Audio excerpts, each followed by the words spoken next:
Just focus on your own goals. एकदा इयत्ता 10वीच्या वर्गात एका शिक्षकाने विद्यार्थ्यांना प्रश्न विचारला. म्हणे, बाळांनो, जर तुम्हाला 95% गुण मिळाले तर तुम्ही आनंदी व्हाल का? खुश व्हाल का? सगळ्या विद्यार्थ्यांना मज्जाच वाटली. ते म्हटले, क्या बात है, हो नक्की 95% मार्क, आम्ही नक्की आनंदी हो.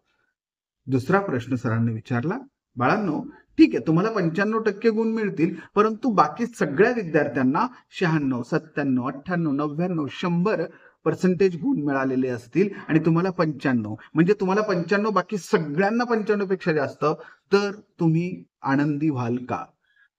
मग मात्र बऱ्याच विद्यार्थ्यांनी हात खाली केले आणि ते म्हटले, नाही होणार, तेवढा आनंदी नाही होणार."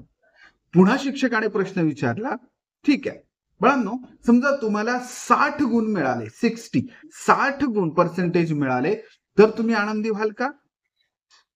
विद्यार्थ्यांनी 60% फक्त, कसं शक्य आहे? अजिबात नाही. पुन्हा शिक्षकाने पुढचा प्रश्न विचारला आणि सांगितलं, ठीक आहे, तुम्हाला 60% गुण मिळाले असतील, परंतु तुमच्या वर्गातल्या बाकीच्या सगळ्यांना 40, 45, 50, 55% गुण असतील, टक्के गुण असतील आणि तुम्हाला 60 असतील, मग चालेल का? मग म्हणे, हो हो, मग चालेल. मग ठीक आहे, हो हो, असं चालू शकेल. या सगळ्या प्रश्नांचं, या सगळ्या उत्तरांचं जर आपण विवेचन केलं तर असं लक्षात येतं की का बरं असं झालं. आपण स्वतःला मिळालेलं सक्सेस हे नेहमी इतरांच्या पातळीवर पडताळून पाहतो. नेहमी इतरांशी स्पर्धात्मक विचार करून जर का आपण इतरांपेक्षा पुढे असू की आपल्याला असं वाटतं, येस, आय एम सक्सेसफुल, मी यशस्वी झालो. पण हे तितकं खरंच शक्य आहे का?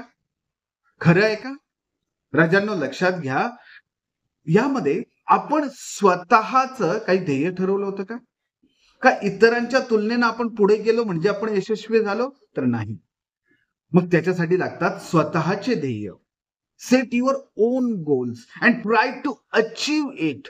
Try to achieve it with hard work and smart work. स्वतःचे ध्येय स्वतः ठरवणं आणि ते ध्येय प्राप्त करणं.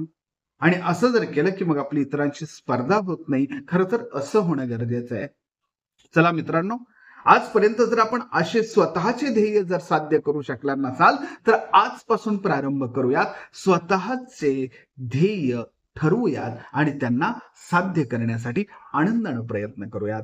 तुम्हालाही हे ध्येय ठरवण्यासाठी आणि सिद्ध करण्यासाठी, साध्य करण्यासाठी माझ्याकडून मनपूर्वक शुभेच्छा.